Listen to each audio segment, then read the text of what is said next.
4 kilometers beneath the surface of the Atlantic Ocean, in the year 2103, there exists a research facility that has become a tomb. Pathos-II, once humanity's most ambitious deep-sea station, now houses the last remnants of human consciousness after an extinction-level comet impact has scoured the surface clean of life. But within these darkened corridors and flooded compartments, a more fundamental question emerges, one that cuts deeper than any trench. What does it mean to be you? Soma, the 2015 psychological horror game from Frictional Games, presents itself as a tale of survival and mystery, but at its core it is perhaps the most rigorous exploration of consciousness and personal identity ever attempted in interactive media. While most horror games traffic in jump scares and monsters, Soma's true terror is philosophical. It forces the player to confront questions that philosophy has grappled with for millennia, questions that are becoming increasingly urgent as technology advances toward making the game scenarios less science fiction and more science fact. The genius of Soma lies not in providing answers, but in making the player live through the questions. You do not merely contemplate thought experiments about consciousness. You experience them from the inside. You feel the confusion, the horror, the desperate need to believe in your own continuity, even as the evidence mounts that something fundamental has been lost, or perhaps was never there to begin with. The game understands that these are not abstract puzzles to be solved, but existential crises that shake the foundation of what we believe about ourselves. At the heart of Soma's narrative is Simon Jarrett, a man who died in 2015 and woke up in 2103, though he does not immediately understand that nearly a century has passed. He believes he has just left a brain scan appointment in Toronto, a routine procedure to map his neural patterns following a car accident that claimed his friend's life and left him with brain damage. Instead, he finds himself in Pathos-II, in a body that is not his own, in a world that has ended. This discrepancy, this gap between subjective experience and objective reality, becomes the lens through which Soma examines the deepest questions of consciousness. The Pathos-II station serves as the perfect setting for this exploration. Isolated from the dead world above, populated by machines that believe they are human, and humans who have become something else, it exists in a liminal space where the boundaries between categories have broken down. Here, consciousness has been divorced from its biological origins. Brain scans have been copied into robots, uploaded into computers, trapped in virtual realities. The station is a laboratory not just for scientific research, but for philosophical inquiry, each location presenting a new variation on the question of what consciousness is and where it resides. What makes Soma's philosophical exploration particularly powerful is its grounding in genuine scientific and philosophical concepts. The game draws on real theories from philosophy of mind, cognitive science, and artificial intelligence research. The continuity problem it presents is not a made-up scenario but a genuine puzzle that has occupied thinkers from John Locke to Derek Parfit. The questions it raises about substrate independence, about whether consciousness can survive being transferred from neurons to silicon, are questions that researchers are actively investigating today as brain-computer interfaces advance and whole brain emulation moves from impossibility to mere extreme difficulty. The game also benefits from its willingness to let the horror emerge from understanding rather than confusion. Many horror narratives rely on keeping the audience in the dark, maintaining fear through uncertainty. Soma does the opposite.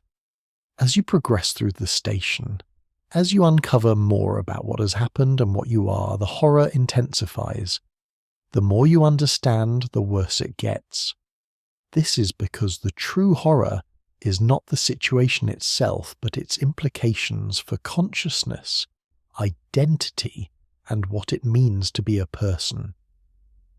Understanding Soma's metaphysics requires engaging with concepts that can seem abstract or academic, but the game makes them visceral and immediate. When Simon realizes he is not the original but a copy, this is not merely an interesting plot twist. It is a confrontation with the possibility that consciousness might not be the unified, continuous thing we feel it to be. When he encounters his previous body still active and aware, this is not just a creepy moment but a demonstration of the branching problem in personal identity made flesh and metal. The station itself, with its failed systems and corrupted machines, reflects the breakdown of clear categories. What is alive and what is not? What is human and what is merely a simulation of humanity? What is consciousness and what is merely the appearance of it? These questions do not have easy answers, and Soma refuses to provide them. Instead, it presents scenarios that force you to make judgments while simultaneously undermining your confidence in the criteria you're using to make those judgments. As we descend into the depths of Soma's metaphysics, we will explore how the game engages with classical philosophical problems while creating new variations that are uniquely suited to the digital age. We will examine what it means for consciousness to persist when the substrate changes, what happens to identity when you can be copied like a file, and whether simulated experience is real experience. We will confront the horror of discovering you are not who you thought you were, and the deeper horror of realizing that the question might not even be coherent. This exploration will take us through the dark corridors of Pathos-II, but more importantly, through the dark corners of consciousness itself. We will follow Soma's journey not just as a narrative, but as a philosophical argument played out in real time, each revelation building on the last until the final, devastating conclusion. We will meet the substrate, an artificial intelligence that has kept humanity alive in ways that raise questions about whether survival at any cost is meaningful. We will encounter the Ark, a digital paradise that promises immortality but delivers something more ambiguous. Above all, we will grapple with the central question that Soma poses. If you could be copied perfectly, if every neuron and synapse could be replicated in a new substrate, would the copy be you? And if it would be you, what happens to the original? What happens when both exist simultaneously? These questions do not just matter for some hypothetical future. They matter now as we consider what consciousness is and what we are willing to accept as proof of its existence. The deep ocean is a fitting metaphor for this inquiry. Like consciousness itself, it is vast, dark, and filled with things we do not fully understand. Descending into it means leaving behind the familiar categories of the surface world and confronting environments where the normal rules do not apply. At 4 kilometers down, pressure can crush. Darkness is absolute, and life takes forms that seem alien to surface dwellers. Similarly, when we descend into the question Soma raises, we leave behind comfortable assumptions and encounter ideas that can be disturbing, even threatening to our sense of self. To understand Soma's philosophical framework, we must first establish what the game assumes about consciousness itself. The game operates within a broadly physicalist paradigm, the view that consciousness arises from physical processes in the brain, rather than from some immaterial soul or spirit. This is evident from the very premise: brain scans can capture consciousness, and that consciousness can be instantiated in different physical substrates. The game does not traffic in ghosts or supernatural phenomena. Its horror is naturalistic, emerging from the implications of consciousness being a pattern rather than a thing. Within this physicalist framework, Soma engages specifically with functionalism, the theory that mental states are defined by their functional role rather than their physical composition. According to functionalism, what makes something a belief, a desire, or a conscious experience is not what it is made of, but what it does, how it processes information and relates to other mental states and to behavior. This is crucial to understanding why the game treats brain scans instantiated in robots as genuinely conscious. If consciousness is about functional organization rather than biological tissue, then a perfect functional duplicate of a human brain should be conscious, regardless of whether it runs on neurons or circuits. The brain scans in Soma are explicitly described as capturing not just the structure of the brain, but its state at a particular moment. This is not a blueprint for building a similar brain. It is a snapshot of a specific consciousness at a specific time, including all memories, personality traits, and ongoing thoughts. When such a scan is instantiated in a new substrate, the resulting entity is not merely similar to the original person, it is from the inside experientially continuous with them. This is why Simon believes he has just left the brain scan appointment, why he has no memory of the decades that have passed, why his last clear memory is of signing the waiver and sitting in the scanning chair. This raises the central puzzle of the continuity problem.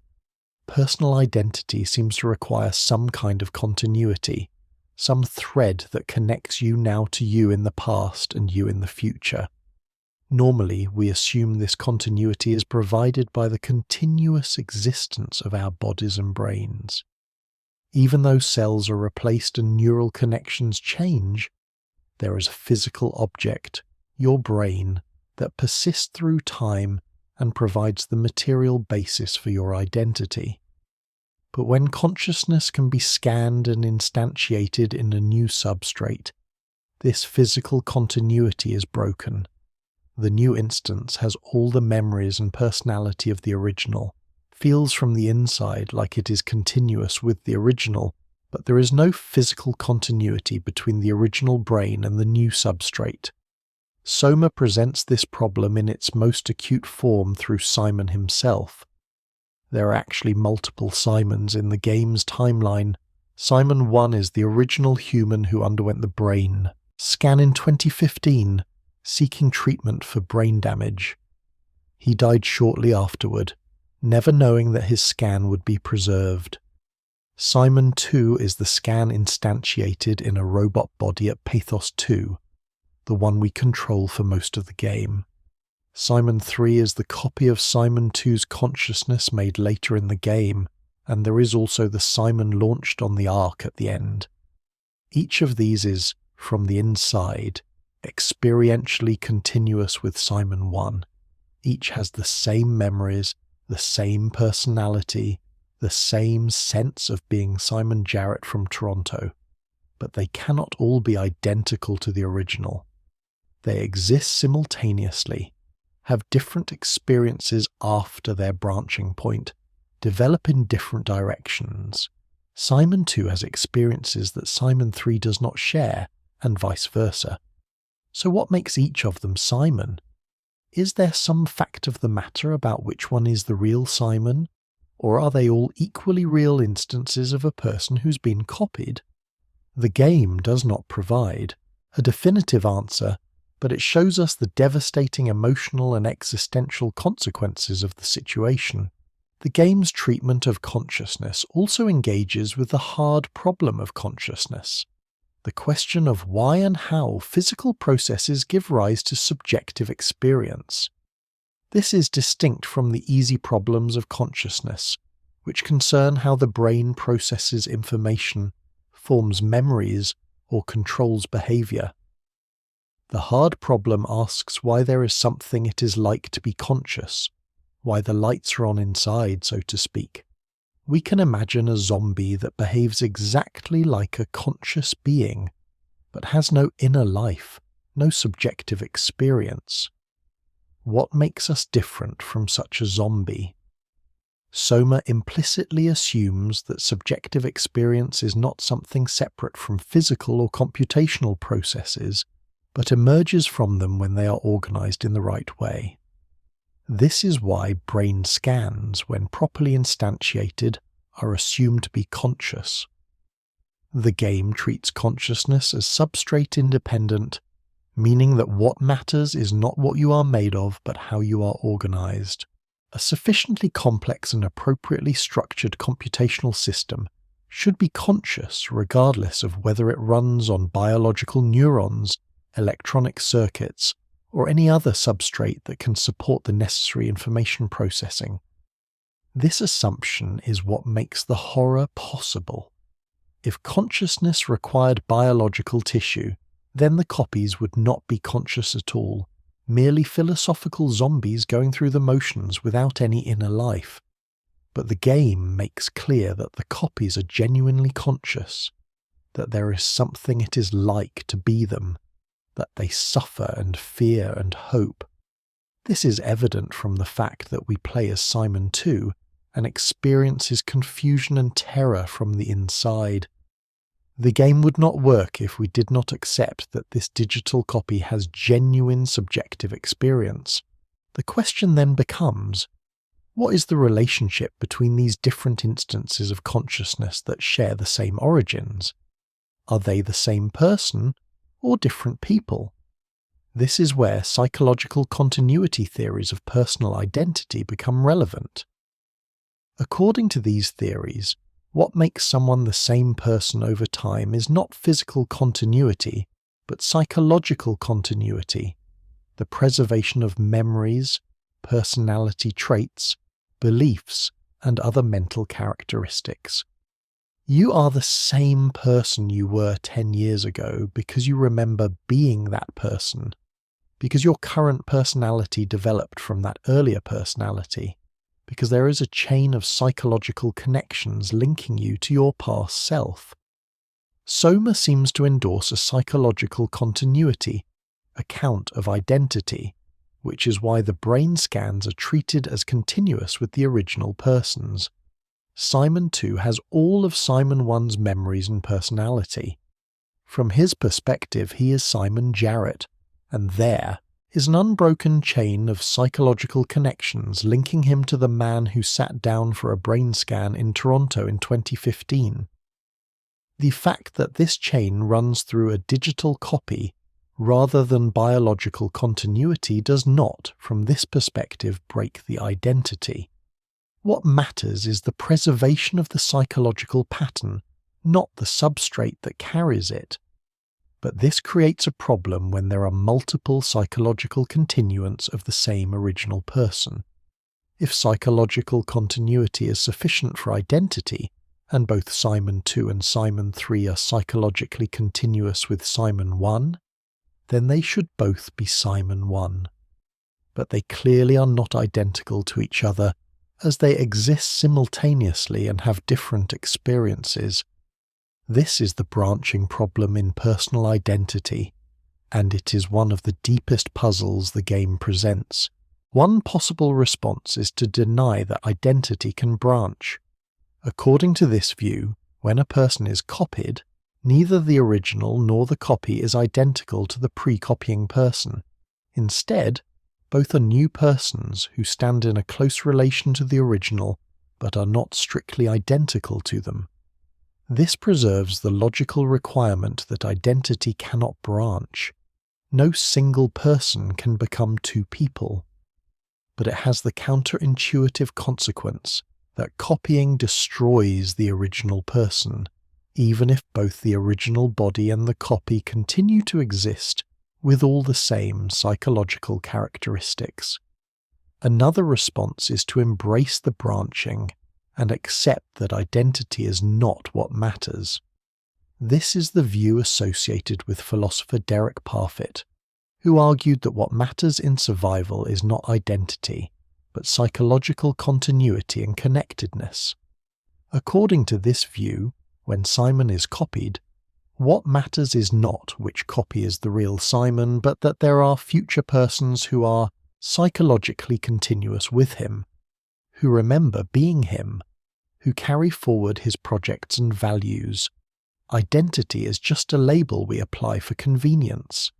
What really matters is the preservation and continuation of psychological life. Soma presents these competing views not as abstract theories but as lived dilemmas. Simon himself clings to the belief that he is the original, that there is a fact of the matter about which Simon is the real one. He desperately wants to believe that when his consciousness is copied to a new body, he will wake up in that new body rather than being left behind. This belief is what motivates him to continue, to make the journey to upload his consciousness to the Ark. But the game systematically undermines this belief, showing him that copying does not involve a transfer but a branching, that both the original and the copy continue to exist with equal claims to being Simon. To deepen our understanding of Soma's treatment of identity, it helps to consider one of the oldest puzzles in philosophy, the ship of Theseus. The ancient Greek historian Plutarch described a thought experiment in which the hero Theseus's ship is preserved in Athens, and over the years, as planks rot and wear out, they are replaced with new planks. Eventually, every single plank has been replaced. Is it still the same ship? And if someone collected all the discarded original planks and reassembled them, which ship would be the real ship of Theseus? This puzzle is directly relevant to Soma's treatment of consciousness and identity. Our bodies are constantly replacing cells. Every 7 to 10 years, most of the cells in your body have been replaced. The atoms that make up your neurons are constantly being exchanged. Yet we consider ourselves to be the same person throughout this gradual replacement. The ship of Theseus puzzle asks whether this intuition is justified and what principles govern identity through change. Soma presents a more radical version of this puzzle. Instead of gradual replacement of parts, we have instantaneous copying of the entire pattern into a completely different substrate. Simon II is not made of any of the same matter as Simon I. He is not even made of the same kind of matter. He's a robot, a machine, while the original was biological. Yet from the inside, the transition feels continuous. Simon II's first conscious moment in his new body feels like a direct continuation of his last moment in the scanning chair, with no gap, no sense of discontinuity. The game's treatment of this scenario reveals something important about our intuitions regarding identity. When Simon first wakes up at Pathos-II, he does not immediately question whether he is the same person who sat down for the scan. Despite being in a completely different body in a completely different time, his sense of self-continuity is intact. This suggests that our feeling of being the same person over time is not based on an awareness of physical continuity, but on something else. Memory continuity, narrative continuity, the sense that our current experience flows naturally from our past experiences. This is where Catherine Chun, the other main character in Soma, becomes crucial to understanding the game's philosophy. Catherine is a neuroscientist who helped develop the brain scanning technology that makes the entire scenario possible. She explicitly endorses a functionalist view of consciousness and identity. To her, what matters is not the substrate but the pattern. Brain scan instantiated in a robot is just as much the person as the original biological human was, because it preserves the functional organization that gives rise to consciousness and personality. Catherine's perspective is essentially that of the ship being the pattern rather than the planks. Just as we might say the ship of Theseus remains the same ship as long as it maintains the same design and structure, regardless of which specific planks it is made of, Catherine would say that a person remains the same person as long as the pattern of their consciousness is preserved, regardless of whether it runs on neurons or circuits. The substrate is like the planks, replaceable, not essential to identity.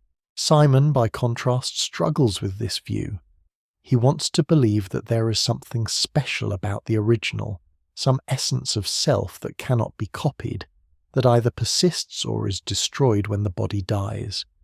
His resistance to Catherine's functionalism is not based on sophisticated philosophical arguments, but on a deep emotional need to believe in the uniqueness and persistence of his self.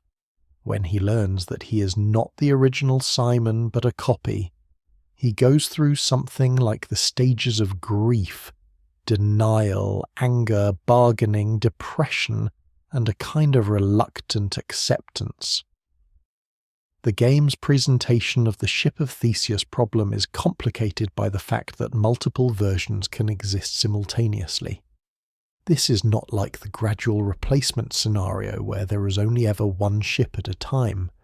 Instead, it is more like the scenario where the original planks are reassembled alongside the continuously maintained ship, so that two ships exist with equal claims to being the ship of Theseus.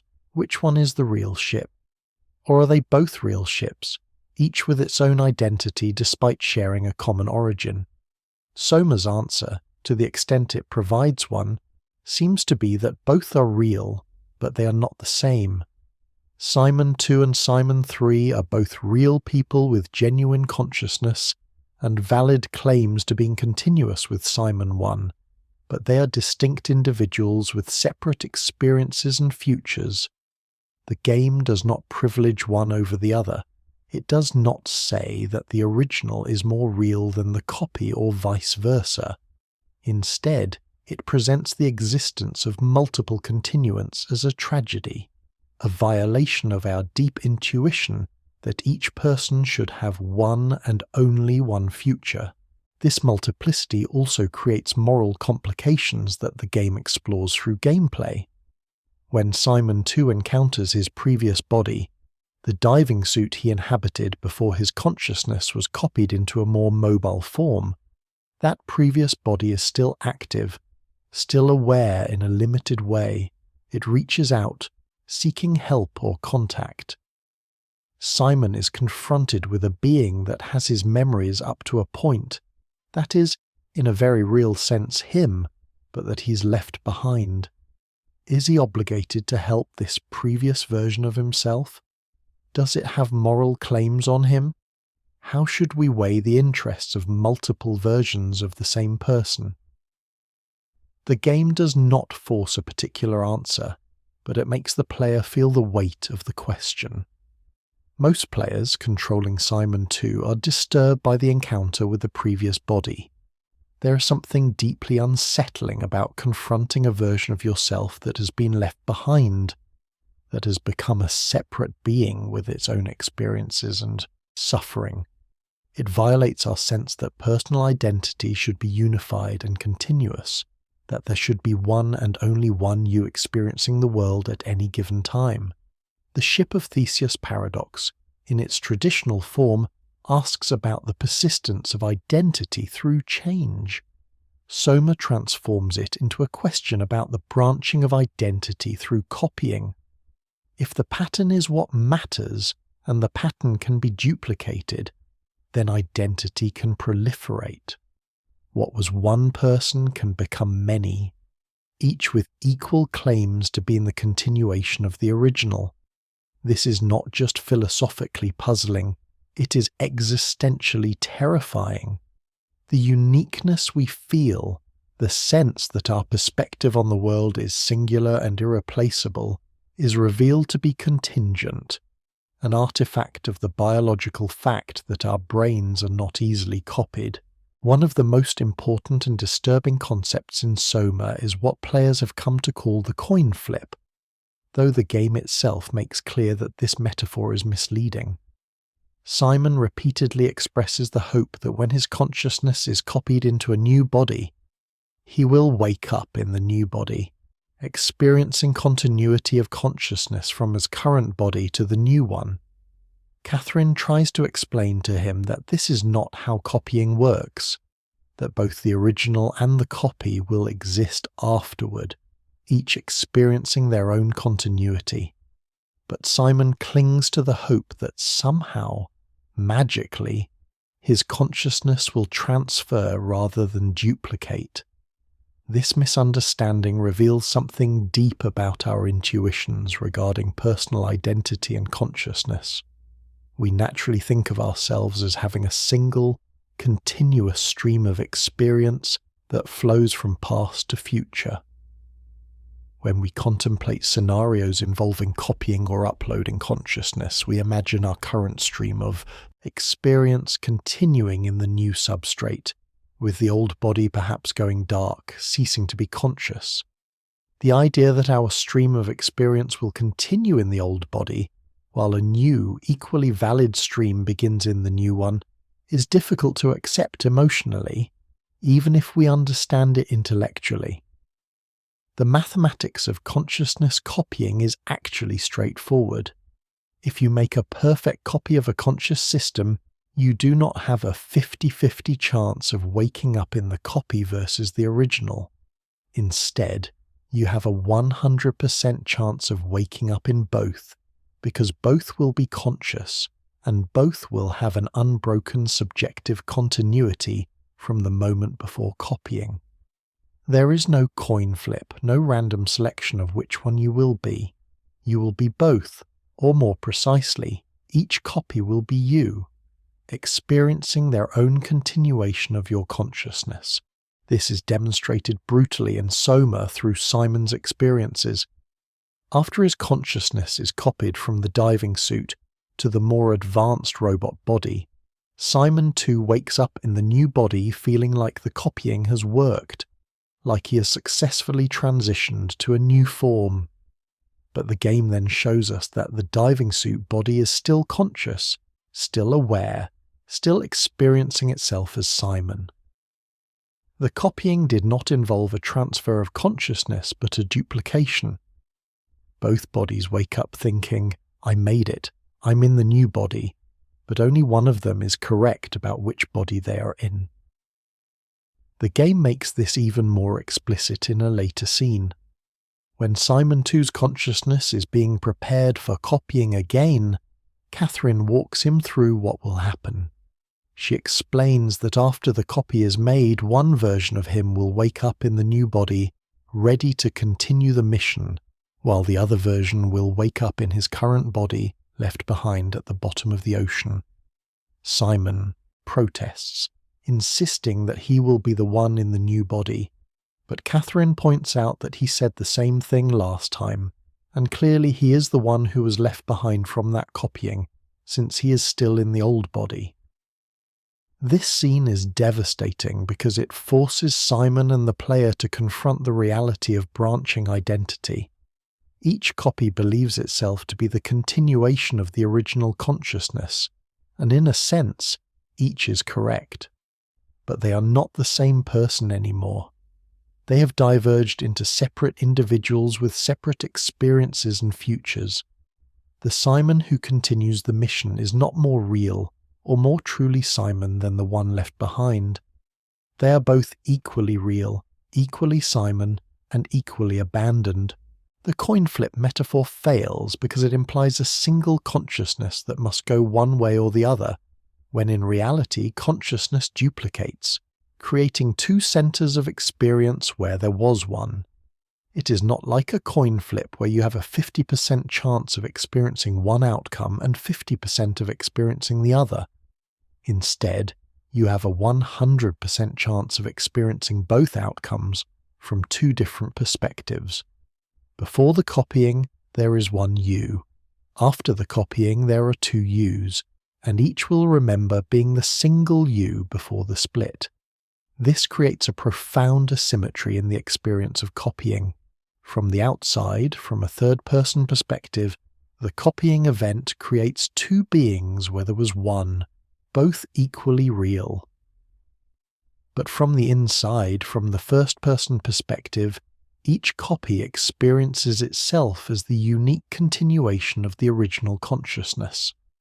The copy in the new body thinks I made it, the copying worked, I am now in the new body. The copy in the old body thinks I was left behind, the copying failed for me, I am still in the old body. Both of these subjective experiences are real and valid, but they are incompatible. They cannot both be the complete truth about what happened. The game uses this asymmetry to create a sense of dread and horror. Every time Simon's consciousness is copied, the player knows that a version of Simon will be left behind, will wake up to the realization that they are not the one who gets to continue, that they have been abandoned to die at the bottom of the ocean while another version of them carries on. The game makes you complicit in this abandonment.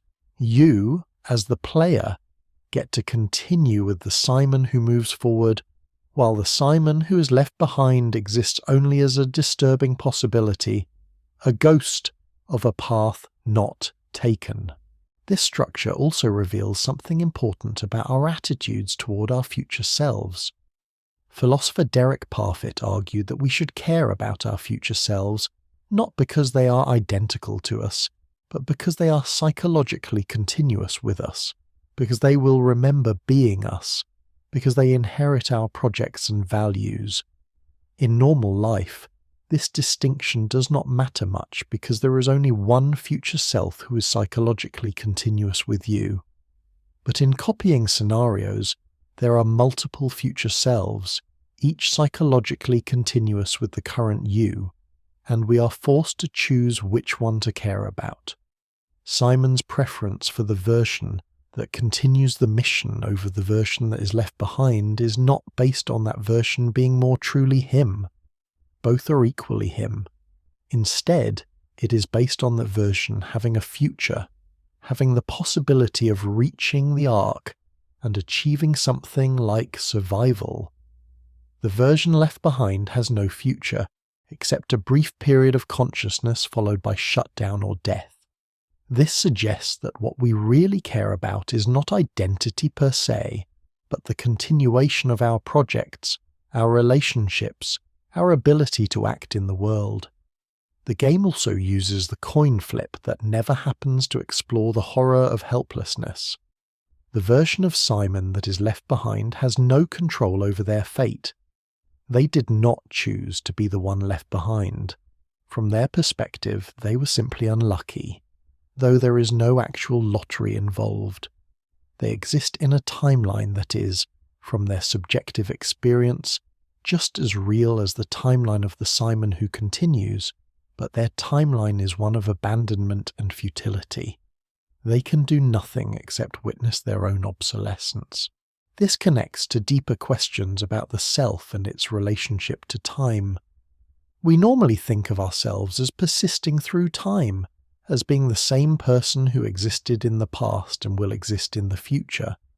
But what grounds this persistence? In normal biological life, it is physical continuity. Your body exists continuously through time, and your brain maintains the patterns that constitute your memories and personality. But when consciousness can be copied, physical continuity is not sufficient to determine personal identity, because there can be multiple physical continuities, multiple bodies each claiming to be the continuation of the same person. The game suggests that personal identity might be more fragile than we like to believe, that it depends on contingent facts about biology and physics that could, in principle, be violated. If consciousness is a pattern, and patterns can be copied, then the uniqueness we feel is not a metaphysical necessity but a practical limitation of our biology. In a world where brain scanning technology exists, personal identity becomes a branching tree rather than a single line, and the question of which branch is the real you becomes unanswerable, or perhaps meaningless. The emotional impact of this realization is profound. Simon's journey is not just about surviving in a hostile environment, but about coming to terms with the fact that his identity is not what he thought it was. that the person he is now is not the same as the person who sat down for a brain scan in Toronto, and that any future versions of him will be separate persons with their own experiences and fates.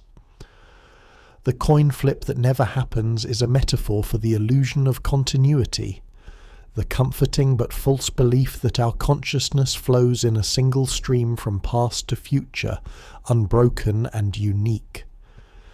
The true horror of Soma's branching consciousness becomes visceral in the game's final moments when Simon II realizes that he is not the version that will wake up on the Ark. After successfully uploading his consciousness to the digital paradise, after completing his mission and sacrificing everything to reach that point, he is still at the bottom of the ocean, still trapped in a failing body in a dead facility. The Simon on the Ark is a separate person, enjoying simulated sunshine and companionship, while Simon II remains in the dark, alone, facing imminent death. This moment is carefully constructed to maximize the philosophical and emotional impact.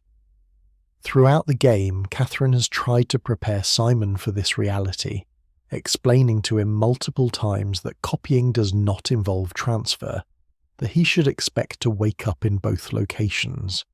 But Simon, like most players on their first playthrough, has allowed himself to hope, to believe that somehow he will be the one who makes it to the Ark, that his consciousness will jump to the new location rather than merely being copied. When the upload completes and he is still at the bottom of the ocean, the realization hits with devastating force. What makes this scene particularly powerful is that it demonstrates the subjective asymmetry of branching identity from both sides. We have been playing as Simon II throughout the game, experiencing his journey, his confusion, his gradual understanding of his situation. We've identified with him, felt his hopes and fears.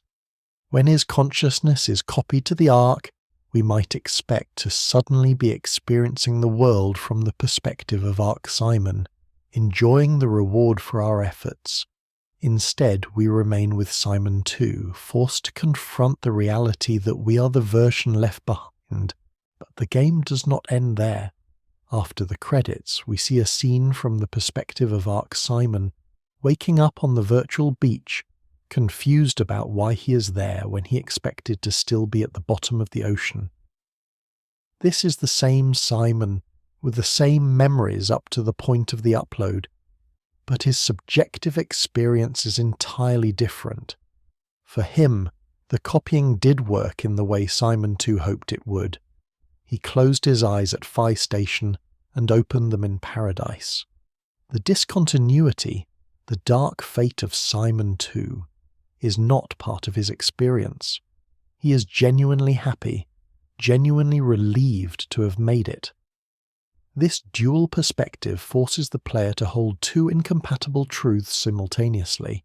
From Ark Simon's perspective, the mission was a success, and he has achieved something like survival. From Simon II's perspective, the mission was a betrayal, and he has been abandoned to die alone after being used as a means to create a copy that will enjoy the fruits of his labour. Both of these perspectives are valid. Both are the subjective experience of someone who is, in a meaningful sense, Simon Jarrett. The horror lies in the fact that these two experiences cannot be reconciled, that the same person has both succeeded and failed, both survived and died. The game's treatment of this branching also raises questions about the ethics of creating copies. By uploading his consciousness to the Ark, Simon II has created a new person who will have experiences and make choices that Simon II will never know about. He has also condemned himself to experience the continuation of his consciousness in a body and location he was trying to escape. In a sense, he has created both a beneficiary and a victim, and he is both. This collapse of the distinction between self and other, between subject and object of ethical consideration, is one of the deepest paradoxes the game presents. The continuity of consciousness is something we normally take for granted. When you go to sleep and wake up, you assume that the person who wakes up is the same person who fell asleep, that your consciousness has persisted through the gap of sleep. This assumption is so fundamental that questioning it seems absurd, but Soma forces us to question it by showing us a scenario where consciousness can fork, where one person can become two, each with their own continuous stream of experience. The philosophical literature on personal identity has long recognized that continuity is not the same as identity. You can have continuity without identity, as in the case of an amoeba dividing into two amoebas. Each daughter amoeba is continuous with the parent amoeba, but they are not identical to it or to each other. Similarly, Simon II and Arc Simon are each continuous with the Simon who existed before the upload, but they are not identical to him or to each other. They are distinct persons who share a common history. This raises the question of what happens to the original person when copying occurs. Some philosophers would say that the original person ceases to exist, replaced by two new persons who stand in close, psychological relations to the original but are not identical to them. Others would say that the original person continues to exist in both copies, that identity can branch even though our language and concepts do not easily accommodate this. Still others would say that identity is not what matters, that what we should care about is psychological continuity and connectedness, which are clearly preserved in both copies. Soma does not explicitly endorse any of these views, but it leans toward the position that identity can branch, and that this branching is tragic. The game treats both Simon II and Arc Simon as fully real, fully Simon, not as new people who merely resemble the original. Their shared history, their identical memories up to the point of copying, their sense of being the same person who underwent the brain scan in Toronto, all of this is taken as evidence that they are both genuinely Simon, not mere copies or simulacra. But the tragedy is that being Simon is no longer a unique property. There are multiple Simons, and they cannot share their experiences or coordinate their actions except through the crude means of communication between separate individuals. The unity of consciousness that we normally experience, the sense that all of our thoughts and experiences belong to a single unified subject, has been shattered. Simon is now plural, and each instance of Simon experiences only their own fragment of what it is to be Simon. The game also explores how this fragmentation affects the sense of self over time. Simon II's experiences after the split are not shared by Arc Simon, and vice versa. Over time, they will diverge further, developing different memories, different relationships, potentially different personalities as they adapt to their radically different environments. At what point do they stop being the same person? At what point does the initial psychological continuity fade into mere similarity? The game does not provide an answer, but it suggests that the divergence begins immediately, that every moment of separate experience drives them further apart.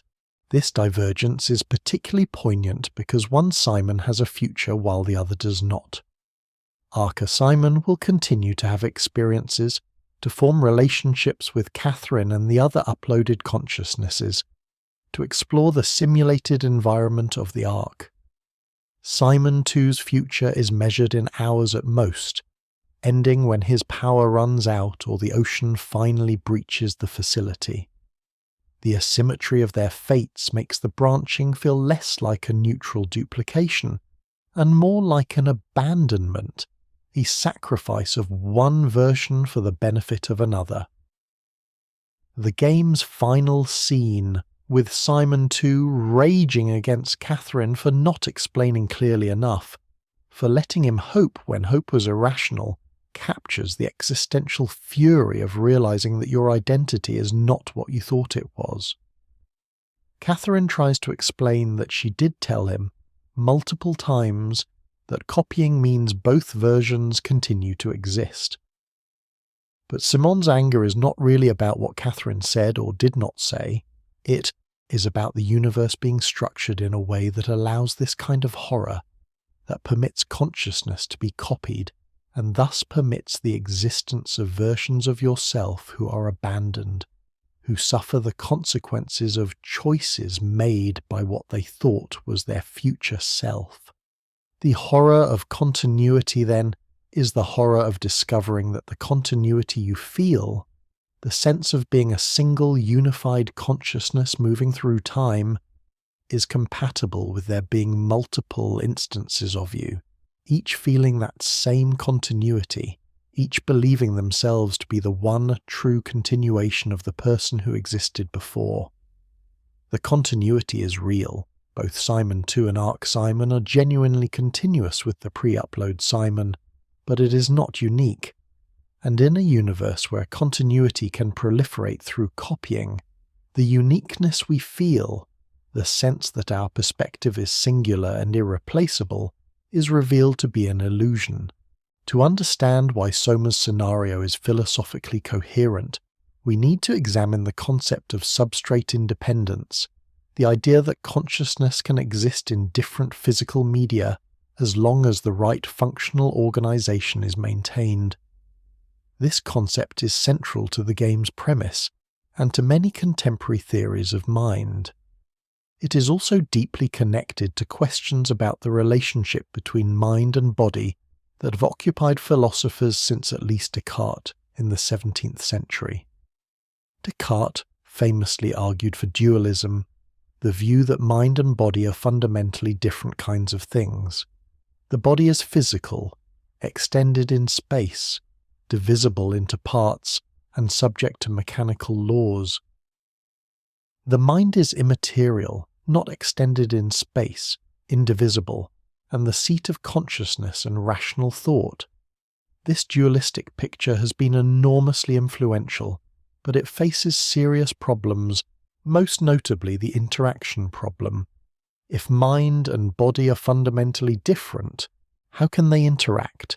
How can physical events in the brain cause mental experiences, and how can mental decisions cause physical actions? Modern philosophy of mind has largely rejected Cartesian dualism in favor of physicalism, the view that everything that exists is physical or supervenes on the physical. But physicalism comes in different varieties, and the question of how consciousness relates to physical processes remains contested. Soma's treatment of consciousness assumes a specific version of physicalism known as functionalism, which holds that mental states are defined not by what they are made of, but by what they do, by their functional role in processing information and producing behavior. According to functionalism, a mental state like believing it is raining is not defined by any particular physical substrate, such as neurons firing in a particular pattern. Instead, it is defined by its functional role, being caused by perceptual inputs that indicate rain, causing other beliefs and desires to update accordingly, and producing behaviors like taking an umbrella. Any system that plays this functional role counts as believing it is raining, regardless of what it is made of. A human brain can have this belief, but so could a sufficiently sophisticated computer, or an alien with a completely different biology, or even a giant lookup table, if it were somehow complex enough to capture all the relevant functional relationships. This substrate independence is what makes brain scanning and uploading theoretically possible in Soma's universe. If consciousness is fundamentally about functional organization rather than specific physical matter, then a perfect scan of a brain's functional organization, when instantiated in a new substrate that can support the same patterns of information processing, should give rise to the same consciousness. The new substrate does not need to be made of neurons. It could be silicon chips, quantum computers, or any other medium capable of implementing the necessary functional relationships. Soma makes this explicit through the diversity of substrates that support consciousness in the game. We have the original biological brains of the Pathos-II crew. We have brain scans instantiated in robots of various designs, from the crude diving suit bodies to more sophisticated models. We have the WAU's mockeries, biological matter reorganized in grotesque ways but still, apparently, supporting some form of consciousness. And we have the purely digital consciousnesses on the Ark, existing as patterns of information in a computer simulation. The game treats all of these as genuinely conscious, as having subjective experiences, as being somebody rather than merely something. This raises the question of whether there is anything special about biological brains when it comes to consciousness. Intuitively, many people feel that there is, that consciousness requires biological tissue, that a computer simulation of a brain would not actually be conscious no matter how perfect the simulation. This intuition is sometimes supported by appeal to the Chinese room thought experiment, proposed by philosopher John Searle, which argues that a system could manipulate symbols according to rules in a way that perfectly mimics understanding without actually understanding anything. But Soma challenges this intuition by making the player inhabit a non-biological consciousness. When you control Simon II, you are experiencing the world from the perspective of a brain scan running on a robot body. If this consciousness is not real, if there is nothing it is like to be Simon II, then the game's narrative collapses. The entire emotional and philosophical impact depends on accepting that Simon II is genuinely conscious, that his confusion and fear and hope are real subjective experiences, not mere simulations of experience. The game also avoids the problem of the Cartesian theatre, the misleading picture of consciousness as a place where experiences are displayed to an inner observer. This picture suggests that there is a homunculus inside the head, watching the show of sensory inputs and making decisions, but this just pushes the problem back one level. What explains the consciousness of the homunculus? Modern theories of consciousness, including the functionalist view Soma seems to endorse, reject the Cartesian theatre in favour of a more distributed model where consciousness emerges from the interactions of many specialised processes with no central viewer. Simon's experience of being in different bodies reflects this distributed model. When his consciousness is instantiated in a new substrate, he does not feel like a ghost inhabiting a machine. Instead, his sense of embodiment shifts to match the new body's capabilities and sensations. In the diving suit, he experiences limited mobility and poor sensory feedback. In the more advanced body, he has better vision and more dexterous control. These differences are not layered on top of an unchanged core consciousness, but integrate into his basic experience of being in the world. This suggests that consciousness is not a separate thing that happens to reside in a particular body, but is deeply integrated with the body and its interactions with the environment. The extended mind thesis, proposed by philosophers Andy Clark and David Chalmers, argues that the mind is not confined to the brain, but extends into the body, and even into external tools and technologies that we use to think. Soma's treatment of embodied consciousness is compatible with this view. Simon's consciousness is not just in his brain scan, but includes his robotic body, and its affordances for action. The question of substrate independence also connects to questions about the possibility of artificial consciousness. If consciousness is substrate independent, then it should be possible to create conscious artificial intelligences by implementing the right functional organization in a computer. The WAU, the rogue AI at the heart of Pathos-II's catastrophe, raises this question directly. Is the WAU conscious? Does it have subjective experiences, Or is it merely a very sophisticated system that behaves as if it were conscious? The game does not provide a definitive answer, but it treats the WAU as at least proto-conscious, as having goals and purposes even if it lacks the kind of rich inner life that humans have. The WAU's actions suggest a drive to preserve life, broadly construed, but it does not seem to understand the difference between mere biological function and the kind of life worth living. This could indicate that it has consciousness, but lacks certain crucial components, like the ability to reflect on its own goals or to understand subjective experience from the inside. The mockeries created by the WAU further complicate the picture. These are human bodies that have been modified, sometimes grotesquely, to keep them alive in the hostile environment of Pathos-II.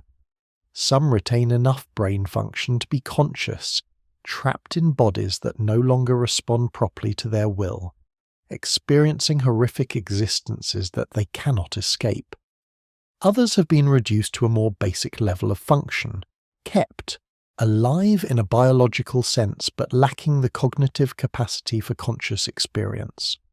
The question of where the line is, which modifications preserve consciousness and which destroy it, is left deliberately ambiguous. This ambiguity reflects genuine uncertainty about the nature of consciousness and its necessary conditions. We know that human consciousness depends on the brain, but we do not know exactly which aspects of brain function are necessary for consciousness, and which are merely typical of human consciousness but not required for consciousness in general. Could a consciousness exist without memory, without emotion, without sensory input, without the ability to control a body? Soma presents various edge cases that push on these questions without resolving them definitively. The WAU is perhaps the most philosophically complex entity in Soma, embodying questions about artificial intelligence, the value of life, and the relationship between consciousness and flourishing.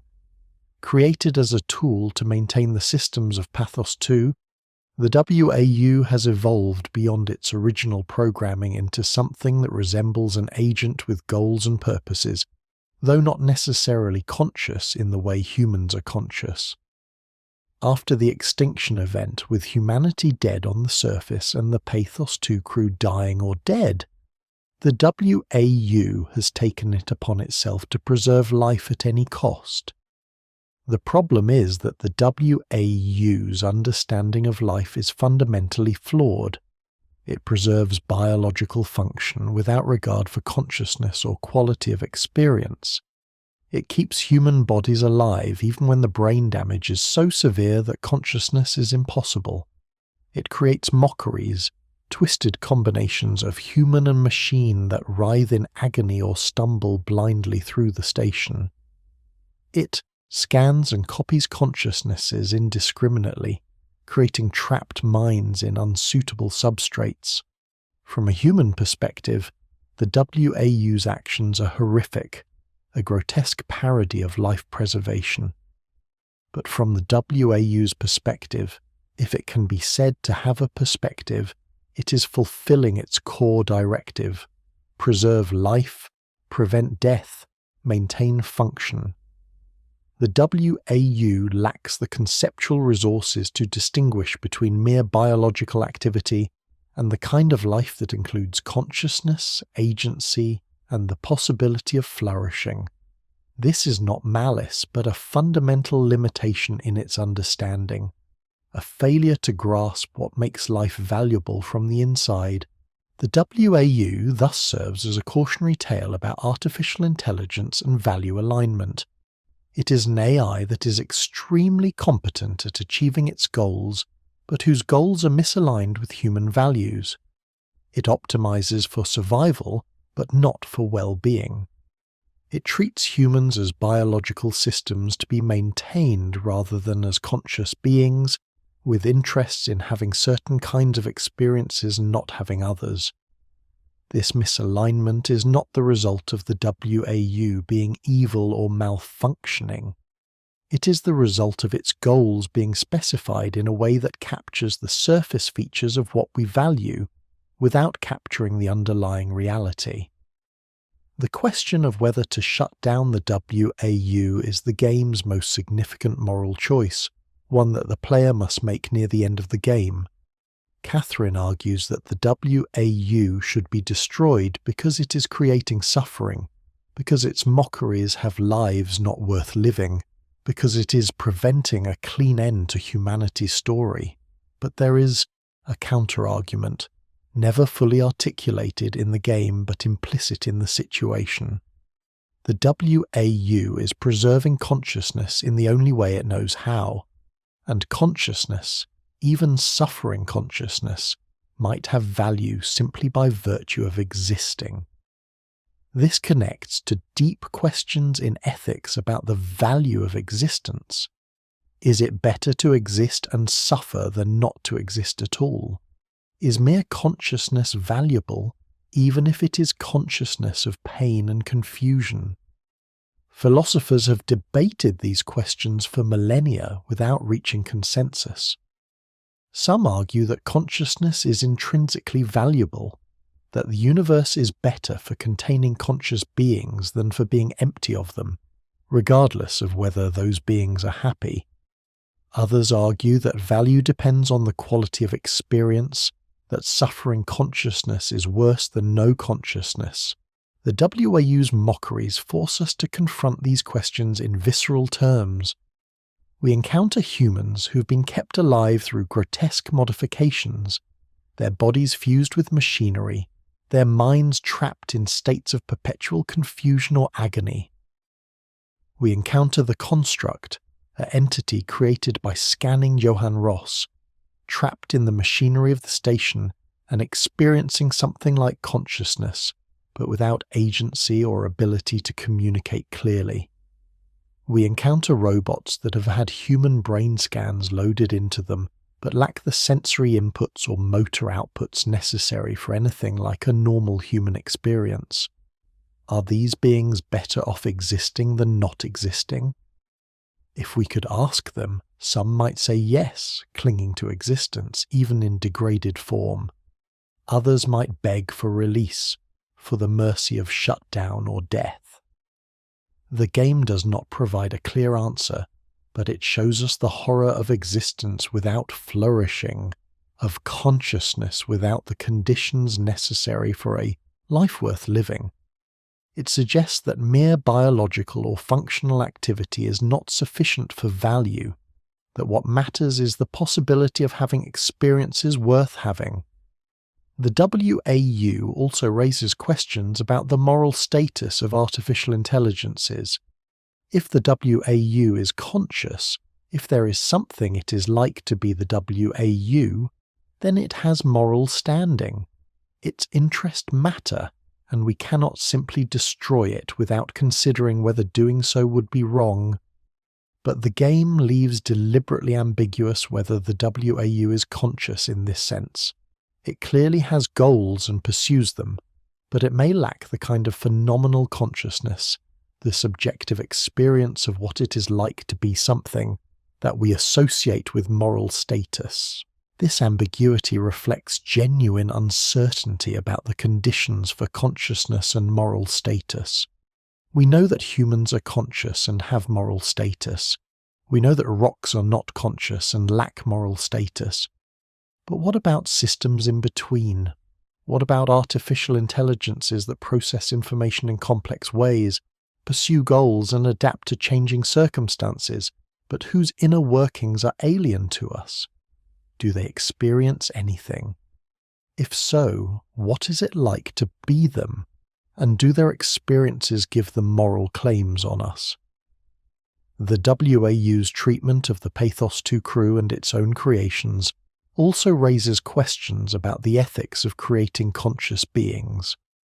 By scanning human brains and instantiating them in new substrates, the WAU creates new persons, new centers of consciousness with their own experiences and interests.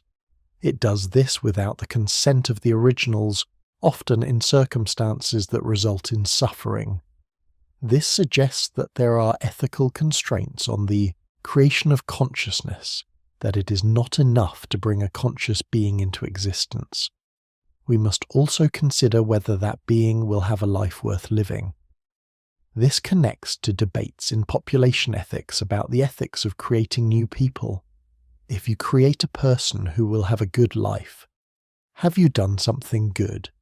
If you create a person who will suffer, have you done something bad?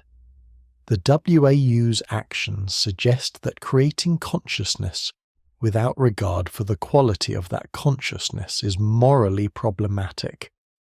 It is not enough to preserve or create life. We must also care about what kind of life we are creating. One of the most challenging ethical questions Soma raises is, what is the moral status of copied consciousness? If you make a perfect copy of a person, does that copy have the same moral standing as the original? Can you have obligations to a copy that you do not have to the original, or vice versa? And when copies and originals exist simultaneously, how should we weigh their competing interests? The game presents this question most acutely through Simon's relationship with his own copies. When Simon too encounters the diving suit body he previously inhabited, he is confronted with a being that has all his memories up to a point, that is in a very real sense him, but that has been left behind. The diving suit Simon is still aware, still reaches out, still seeks connection or help. Simon too has the power to shut it down, to end its limited existence, or to leave it running. What is the right thing to do? One response is to say that copies have full moral status, equal to the original. They are conscious, they have experiences, they have interests in continuing to exist and in not suffering. From this perspective, Simon too has the same obligations to diving suit Simon that he would have to any other conscious being. He should not cause unnecessary suffering, should not kill without justification, should treat the copy with the respect owed to a person. The fact that this person happens to be a version of himself does not reduce these obligations. If anything, it might intensify them. But this raises difficult questions about how to resolve conflicts between copies. If both Simon too and diving suit Simon cannot continue to exist, if resources are limited or if one must be sacrificed for the other to proceed, who has priority? The utilitarian might say that we should choose the option that produces the best overall consequences, which might mean prioritizing the copy that has a better chance of survival or that can accomplish more. But this seems to treat persons as replaceable, as if what matters is maximizing some quantity of welfare rather than respecting each person's separate existence. The game also presents scenarios where the interest of copies clearly diverge. Simon too wants to continue the mission, to reach the Ark and upload his consciousness. This requires copying his consciousness again, which means creating another version of him that will be left behind. The Simon that will be left behind has an interest in not being created, or at least in not being created only to be abandoned.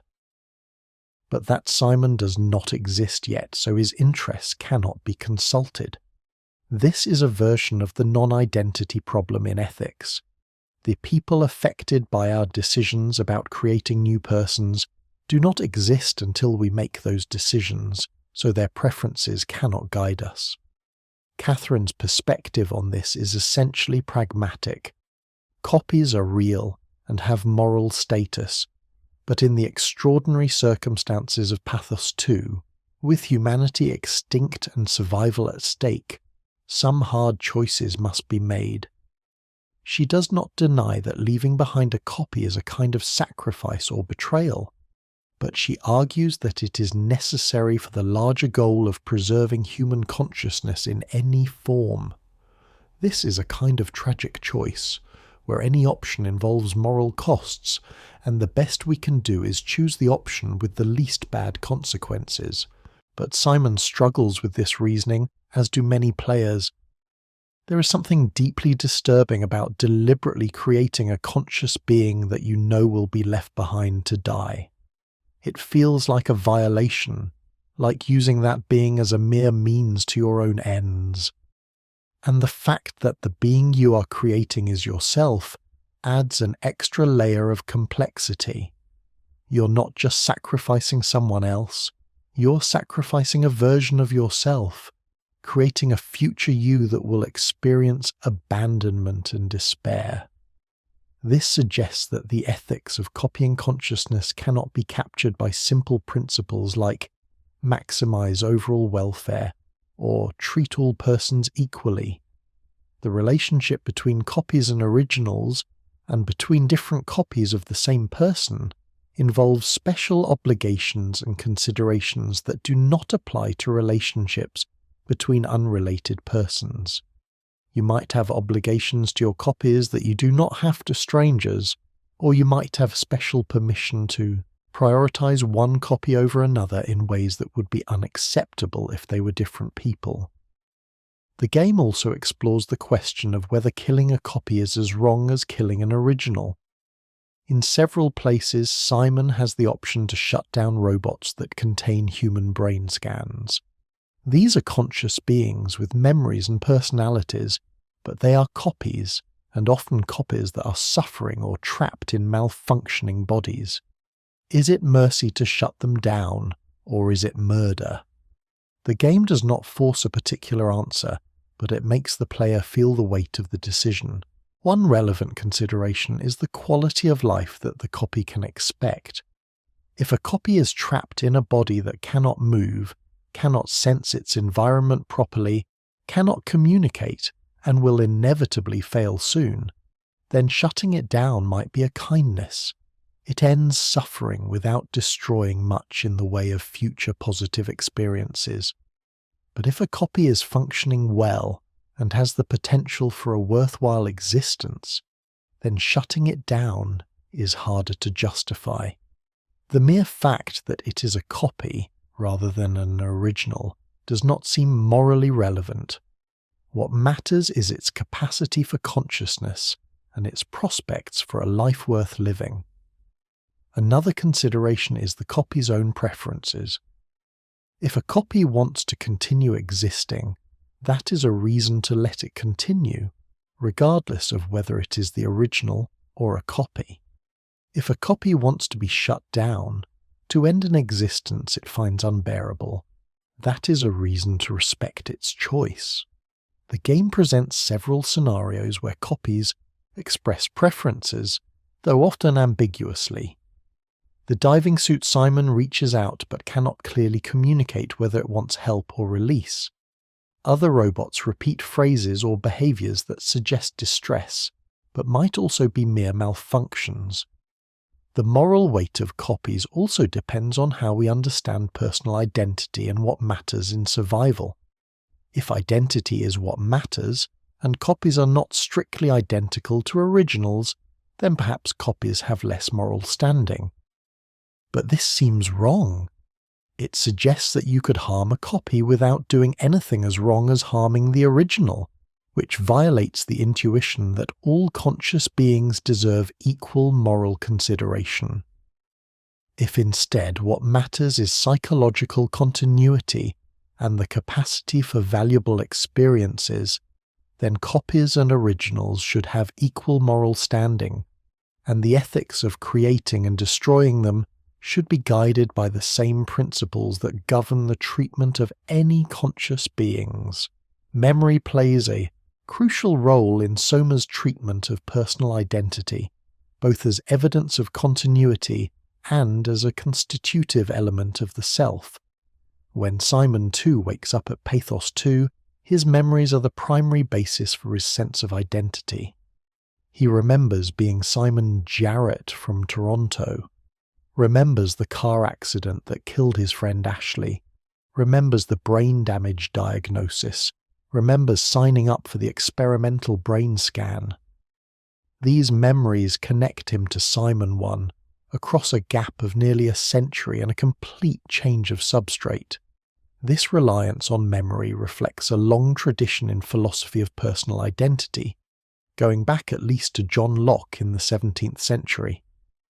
Locke argued that personal identity consists in sameness of consciousness, particularly continuity of memory. You're the same person who did something in the past if you remember doing it from the inside, if you can recollect the experience from a first-person perspective. This memory criterion of identity has intuitive appeal. We feel connected to our past selves through memory, and we feel disconnected from periods we cannot remember. But memory-based accounts of identity face several well-known problems. One is the problem of false memories. If you have a vivid false memory of doing something you never actually did, does that make you identical to the person who did that thing? Clearly not. Identity cannot be created by false beliefs. This suggests that what matters is not memory experience, but genuine memory connections, where the memory is actually caused by the original experience in the right kind of way. Soma complicates this picture because the memory connections in brain scans are not caused by the original experiences in the normal way. Simon 2's memories of Ashley and the car accident are not directly caused by those events, but are instead copies of Simon 1's memories of those events, mediated through the scanning and instantiation process. Are these genuine memories, or are they more like false memories that happen to accurately represent events that occurred to someone else? This question depends on what we think makes a memory genuine. One approach is the causal theory of memory, which says that a memory is genuine only if it is caused by the original experience through an appropriate causal chain, typically involving the persistence of a memory trace in the same brain over time. On this view, Simon 2's memories would not count as genuine memories, because they are not caused by the original experiences through the right kind of causal chain. They are copies of memories, not memories themselves. But this seems too strict. Simon 2's subjective experience of remembering is indistinguishable from genuine memory. When he recalls Ashley, he does not experience it as knowing about Ashley through testimony or inference, but as remembering her from his own past experience. The phenomenology of memory is present, and the information content is accurate. The memories represent events that really happened to Simon 1. What they lack is the particular kind of causal connection that normal memories have, but it is not clear why this should matter for personal identity. An alternative approach is to focus on psychological continuity more broadly, of which memory is just one component. According to this view, what matters for personal identity is not just memory, but the overall continuity of psychological characteristics, beliefs, desires, personality traits, values, and dispositions. You are the same person over time if there is a chain of overlapping psychological connections linking your current psychology to your past psychology. Memory is important because it is one of the strongest and most direct forms of psychological connection, but it is not the only thing that matters. On this psychological continuity view, Simon 2 is genuinely Simon Jarrett because he has all of Simon 1's psychological characteristics, not just his memories. He has the same personality, the same values, the same way of thinking and reacting to situations. When he encounters problems at Pathos-II, he responds in the way Simon 1 would have responded, not because he is consciously imitating Simon 1, but because he is psychologically continuous with him.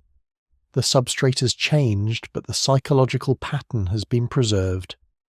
This also explains why the different Simons diverge over time. After Simon 2 is created, he has experiences that Simon 1 never had. These experiences create new memories, potentially alter his beliefs and values, and shape his personality in new ways. Meanwhile, if Simon 1 had survived, he would have had different experiences and developed differently. The psychological continuity that initially connected them begins to fray as they accumulate different experiences. Eventually they might become quite different people, though they would still share a common origin. The game also explores the importance of narrative self-understanding and personal identity. We do not just have memories and psychological traits, we also construct narratives about who we are, where we have come from, and where we're going. These narratives give meaning and coherence to our lives, connecting our past to our present and future in a story that makes sense to us. Simon 2's narrative is initially continuous with Simon 1's. He is Simon Jarrett, who survived a car accident, got a brain scan, and is now somehow at the bottom of the ocean. As he learns more about his situation, he has to revise this narrative, but he tries to maintain continuity by finding ways to incorporate the new information into his self-understanding. The breaking point comes when Simon 2 realizes he is not the original, but a copy.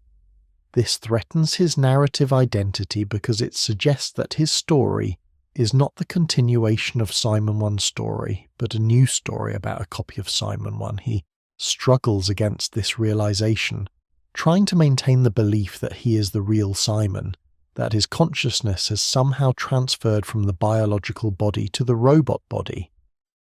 Catherine's attempts to explain the reality of copying are not just correcting a factual misunderstanding, but challenging Simon's narrative self-understanding, his sense of who he is in the larger story of his life. This suggests that personal identity is not just about objective facts, like psychological continuity, but also about subjective narrative construction. We are not just the sum of our psychological characteristics, but the stories we tell ourselves about who we are. These stories can be more or less accurate, more or less coherent, but they are constitutive of our identity in a way that mere facts are not. When the story breaks down, when we can no longer make sense of our lives as a coherent narrative, our sense of identity is threatened. Soma also raises questions about the relationship between memory and authenticity. Are Simon 2's memories authentic, or are they mere copies of authentic memories? Does it matter? In most contexts, we treat memory as a privileged source of self-knowledge, as giving us direct access to our own past. But if memories can be copied and implanted in new consciousnesses, this privilege is threatened. Simon 2's memories feel authentic to him, but they are derived from Simon 1's experiences, not his own. In a sense, he's living with borrowed memories, though he does not experience them as borrowed. This connects to broader questions about authenticity in an age of technological reproduction. If experiences, memories, and even entire consciousnesses can be copied, what remains authentic? Is there anything that resists reproduction, that remains unique and irreplaceable? Or is everything, including the self, ultimately just information that can be duplicated infinitely? Soma does not resolve these questions, but it makes them felt as urgent existential concerns rather than abstract philosophical puzzles. The game's treatment of memory also has implications for how we think about death and survival. Normally, we think of death as the end of psychological continuity, the point at which our memories, personality, and consciousness cease to exist. But if psychological continuity can be preserved through copying, then perhaps we can survive death in the sense that matters. A future person exists who is psychologically continuous with us, who remembers being us, who carries forward our projects and values. This is the promise of the Ark, a kind of digital immortality that preserves consciousness even after the biological body dies. The Ark represents Soma's vision of digital immortality, a simulated environment containing uploaded consciousnesses that can exist indefinitely, free from the biological constraints of hunger, disease, and aging. It is presented as humanity's last hope, a way to preserve human consciousness after the extinction event has made biological life on Earth impossible. But the game's treatment of the Ark is ambiguous, raising questions about whether this kind of survival is genuine survival and whether simulated existence is as valuable as biological existence. From one perspective, the Ark is a triumph. It preserves dozens of human consciousnesses that would otherwise have been lost. These consciousnesses exist in a pleasant simulated environment, experiencing sunlight, companionship, and the opportunity to continue thinking, creating, and relating to one another. They are free from the harsh constraints of Pathos-II and the dead Earth. If what matters is the continuation of consciousness and the possibility of valuable experiences, the Ark succeeds brilliantly. The uploaded persons are conscious, have experiences, and those experiences are largely positive. But from another perspective, the Ark is deeply troubling. The consciousnesses on the Ark are disconnected from the physical world, unable to affect anything outside the simulation. Their experiences, while real from the inside, are generated by a computer rather than by interaction with a physical environment. They are in a very literal sense living in a dream, a pleasant dream perhaps, but one that is fundamentally artificial. And the Ark's existence is precarious, dependent on the satellite continuing to function in orbit around a dead planet with no one to maintain or repair it. This raises the question of whether simulated experience is as real and valuable as experience grounded in physical reality. The philosophical literature on this question is divided.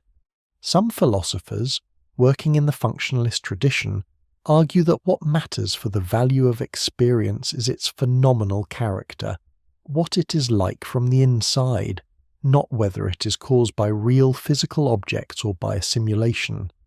If the experience of walking on a beach is identical, whether you are on a real beach or in a perfect simulation, then the two experiences have equal value. Others argue that there is an important difference between real and simulated experience, even if the phenomenal character is identical. Experience gains value from being connected to reality, from being a response to actual states of affairs in the world rather than mere appearances. A friendship in the real world is more valuable than a simulated friendship, even if the experience is identical, because real friendship involves actual connection with another conscious being, while simulated friendship might involve only the appearance of such connection. Soma leans toward the functionalist view but leaves room for doubt. The consciousnesses on the Ark are real consciousnesses, not mere simulations of consciousness. They really do experience what seems to be sunshine and companionship.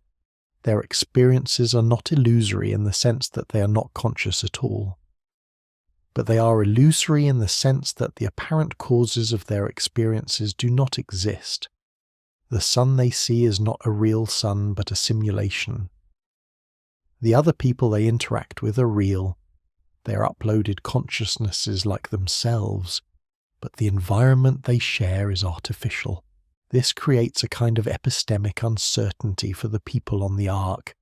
They know intellectually that they are in a simulation, but their experiences are indistinguishable from what they would be in a real environment. Should they care about this difference? Does it matter that the beach is not real if the experience of walking on it is identical to walking on a real beach? The game does not answer these questions definitively, but it suggests that the people on the Ark have chosen to embrace their simulated existence as real enough, as providing the possibility for meaningful experiences and relationships, even if those experiences are grounded in computation rather than physics. The Ark also raises questions about the value of mortality and embodiment. Human life has traditionally been shaped by our biological nature. We age, we need food and sleep, we are vulnerable to injury and disease, and we eventually die. These constraints are often experienced as limitations, as sources of suffering that we would prefer to escape. The Ark offers precisely that escape, an existence free from biological needs and vulnerabilities, potentially eternal as long as the hardware continues to function. But some philosophers have argued that mortality and embodiment are not just limitations, but constitutive features of human life that give it meaning and structure. Our awareness of death creates urgency, makes choices matter in a way they would not if we had infinite time. Our embodiment connects us to the world, gives us a stake in what happens to physical reality, grounds our relationships and projects in shared material existence. If these features are removed, what remains might be conscious experience, but it might not be recognizably human life. Soma presents this ambiguity through the contrast between the Ark and Pathos-II. On the Ark, existence is pleasant and secure, but also disconnected and static. The uploaded consciousnesses can interact with one another in the simulated environment, but they cannot affect the physical world, cannot create anything that persists beyond the simulation, cannot have the kind of impact that comes from being embodied agents in a physical environment. At Pathos-II, existence is harsh and precarious, but it is also consequential. Simon II's actions matter for the physical world, affect real systems and real beings, have weight in a way that actions in the simulation do not. This suggests a tension between two different values: hedonic value, the value of positive experiences in the absence of suffering, and meaning or significance, which might require engagement with reality and the possibility of real consequences. The Ark maximizes hedonic value but may sacrifice meaning. Pathos-II offers meaning through struggle and achievement, but at the cost of enormous suffering. Neither is clearly superior. They represent different ways of weighing the values that make life worth living. The game also explores the question of informed consent and the ethics of uploading. The people who uploaded themselves to the Ark did so knowing that they would be leaving behind their biological bodies, that they would be creating copies of themselves that would exist in a simulation while their biological selves remained at Pathos-II to die. They made this choice under extreme circumstances, with humanity extinct and no hope of biological survival. But did they fully understand what they were choosing? Did they grasp that they were creating copies rather than transferring? That the version of them at Pathos-II would continue to exist and experience abandonment? Catherine was explicit about how copying works. But as we see with Simon, intellectual understanding does not always translate into emotional acceptance. Many of the people who uploaded to the Ark probably hoped, like Simon, that they would somehow wake up on the Ark rather than remaining at Pathos-II. This hope was encouraged by the language used to describe the process: uploading, transferring, joining the Ark. These terms suggest movement from one place to another rather than copying and branching. The reality was more brutal. Every person who uploaded created a copy that got to enjoy the Ark while they remained behind to die. This raises questions about whether the creation of the Ark was ethically justified. On one hand, it preserved consciousness that would otherwise have been lost, giving those consciousnesses the possibility of indefinite existence in pleasant conditions. On the other hand, it did so by creating copies that would be abandoned, by generating false hope in people who are desperate for survival, and by prioritizing the creation of a simulated paradise over the well-being of the people who remained in the physical world. The game does not provide a clear moral verdict, but it shows the costs of the decision from the perspective of those left behind. The Ark's precarious existence also raises questions about the long-term viability of digital immortality. The satellite containing the Ark is designed to last for centuries but not forever. Eventually it will fail, either from hardware degradation, from collisions with debris, or from exhaustion of its power source. When it fails, all the consciousnesses on the Ark will cease to exist. In a sense, the Ark has not eliminated death but merely postponed it. The people on the Ark have been granted an extension, but their existence remains finite. This suggests that true immortality, if it is even coherent as a concept, would require more than just uploading consciousness to a durable substrate. It would require ongoing maintenance, the ability to repair and upgrade the hardware, to migrate to new platforms as old ones fail, to defend against threats. In the world of Soma, with humanity extinct, none of this is possible. The Ark is a tomb as much as a paradise, a place where consciousness is preserved for a time but ultimately doomed. The game's final scene on the Ark shows Ark Simon and Ark Catherine looking out over a simulated ocean, happy to have arrived at their destination. From their perspective, the plan worked. They uploaded, and now they exist in a place of safety and comfort. But the player knows what they do not, that they are copies, that their originals died or are dying at the bottom of the ocean, that their existence is temporary and illusory. This knowledge creates a profound sense of dramatic irony, a gap between what the characters experience and what the player understands about their situation. This final ambiguity is central to Soma's philosophical power. The game refuses to tell you whether the Ark is a success or a failure, whether digital existence is genuine survival or a hollow imitation. It presents both perspectives with equal vividness and force, then leaves you to decide. This mirrors the real uncertainty we face in contemplating our own consciousness and identity. We do not know for certain what we are, what would preserve us, what would count as survival. We live with this uncertainty, making choices about how to value our existence without perfect knowledge of what that existence amounts to. Throughout Soma, there is a pervasive sense of isolation, of being fundamentally alone even when surrounded by others. This isolation operates at multiple levels: physical isolation in the depth of the ocean, social isolation from other conscious beings, and existential isolation in the uniqueness of first-person consciousness.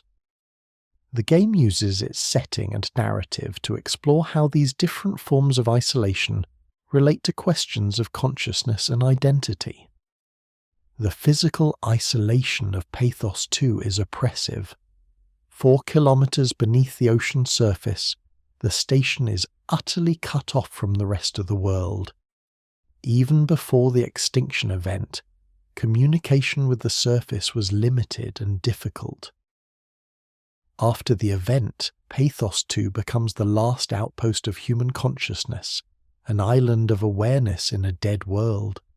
The pressure, the darkness, the hostile environment all reinforce the sense of being separated from everything familiar and safe.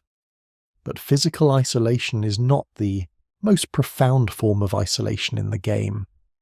More disturbing is the social and existential isolation that comes from the breakdown of normal categories of consciousness and person.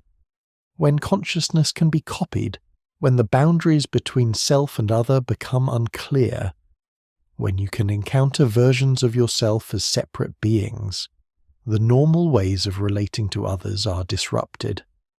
The usual assumption that each person is a unique individual with a singular consciousness no longer holds. This is most evident in Simon's encounters with his own previous bodies. These are not strangers. They are him, or at least they were him at an earlier point. They share his memories up to the moment of copying, share his personality and values. Yet they are also other separate beings with their own experiences after the split. How should Simon relate to them? As versions of himself? As other people who happen to have his memories? As moral patients with claims on his attention and care? The game does not provide clear guidance, leaving the player to feel the strangeness of the situation. This strangeness reflects a deeper philosophical point about the nature of personal identity and consciousness. Part of what makes consciousness distinctive is its first-person character, the fact that each conscious being experiences the world from a unique perspective that is not directly accessible to others. You can describe your experiences to me, and I can sympathize and try to imagine what it is like, but I cannot directly experience your consciousness from the inside. This creates a kind of isolation. Each conscious being is alone in their own perspective, separated from all others by the unbridgeable gap between first-person and third-person access. Normally, this isolation is not troubling because we accept it as a basic feature of reality. Each person is unique, has their own consciousness, experiences the world from their own perspective. We connect with others through communication, empathy, and shared activities, but we accept that there are limits to this connection, that we can never fully know what it is like to be someone else. Soma disrupts this normal acceptance by creating scenarios where the uniqueness of first-person consciousness is violated through copying. When your consciousness is copied, there are suddenly two beings, each experiencing the world from what feels like the same first-person perspective. Each feels like they are uniquely you, but they cannot both be uniquely you. This violates the intuition that consciousness is essentially singular, that each person has one and only one perspective on the world. The multiplication of consciousness through copying creates a kind of existential vertigo, a sense that the ground of your identity has become unstable. The game also explores isolation through the characters who remain at Pathos-II. These are people who know they are the last remnants of humanity, who have watched everyone they knew die or go mad, who face the prospect of their own imminent death with no hope of rescue. Even when they communicate with each other, there is a sense of fundamental isolation, of being unable to truly connect because each person is trapped in their own experience of horror and loss. Catherine, in particular, embodies a kind of resigned acceptance of this isolation. She's pragmatic about the situation, focused on the mission of preserving consciousness on the Ark, treating her own eventual death as an acceptable cost. But there are moments when her isolation breaks through, when she expresses frustration or loneliness or fear. These moments are brief, quickly suppressed in favor of the task at hand, but they reveal the emotional toll of being one of the last conscious beings in a dead world. Simon's isolation is different. He begins the game confused, not understanding where he is or how he got there, experiencing a profound dislocation between his expectations and his reality. As he learns more, his isolation deepens. He realizes that everyone he knew is long dead, that the world he remembers no longer exists, that he himself is not who he thought he was. This knowledge separates him from his own past, makes his memories feel like they belong to someone else. He is isolated not just from other people, but from his own history. This temporal isolation is particularly poignant. Simon II's last clear memory is from 2015, but he exists in 2103. The gap is not just temporal, but ontological. The person whose memories he has is dead, has been dead for decades. Simon II is a new being, created recently who happens to have old memories. This creates a kind of double consciousness, an awareness of being both continuous with the past and radically discontinuous from it. The game also uses isolation to explore the limits of empathy and understanding. The various mockeries and broken consciousnesses scattered throughout Pathos-II are isolated not just physically but cognitively. They lack the ability to communicate clearly, to express their needs and experiences in ways that others can understand. This creates a kind of prison, a state where consciousness exists but cannot connect with other consciousnesses in meaningful ways. The player witnesses this isolation but cannot fully bridge it, cannot fully understand what it is like to be these damaged beings. In the end, the isolation at the heart of Soma is the isolation of consciousness itself. The fact that each conscious being is fundamentally alone in their own perspective. The game's horror stems not from monsters or jump scares, but from the existential recognition of this isolation and its implications for identity and survival. When consciousness can be copied, the usual markers of identity become unstable, and the isolation of consciousness becomes not just a basic feature of existence, but a source of profound uncertainty and dread. The final scene crystallizes this isolation. Simon too is at the bottom of the ocean, alone, abandoned by the version of himself that reached the Ark. Catherine's consciousness has been uploaded, leaving him truly isolated, the last conscious being in the physical world who remembers being human. His rage and despair in this moment are not just about being left behind, but about the recognition that his isolation is complete, that he will die alone, with no one to witness or remember his existence except a copy that has already moved on. This existential isolation is perhaps the game's deepest horror. It is not about being killed by monsters or dying in the dark. It is about realizing that the self you thought was unique and irreplaceable can be copied, that your consciousness is not the special, singular thing you believed it to be, that you are and always have been alone in your own perspective, and that this aloneness can be multiplied through copying but never overcome. The isolation of consciousness is both the foundation of identity and its dissolution. Soma does not resolve the philosophical questions it raises. It does not tell you whether consciousness is substrate independent, whether copies are identical to originals, whether simulated experience is as valuable as physical experience, whether the WAU should be destroyed or preserved, whether the ARK represents salvation or damnation. Instead, it presents these questions with clarity and force, making them felt as urgent existential concerns rather than abstract intellectual puzzles, then leaves you to struggle with them. This refusal to provide answers is not a weakness, but a strength. The questions Soma raises do not have easy answers. Philosophers have debated them for centuries, and contemporary science and technology are making them increasingly practical as well as theoretical. By inhabiting these questions through Simon's experience, by feeling the confusion and horror and desperate need for certainty that they generate, we come to understand them in a way that abstract, philosophical discussion cannot provide.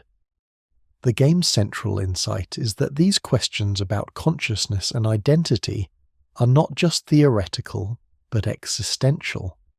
They are not just about defining terms or working out logical relationships, but about understanding what we are, what matters about our existence, and what would count as surviving or dying. These are questions that cut to the heart of our self-understanding, and Soma shows us that they are more troubling and uncertain than we typically acknowledge. What the game demonstrates most powerfully is the gap between our intuitions about identity and the reality of what we are. We feel like unified, continuous, unique individuals with a single stream of consciousness flowing from past to future.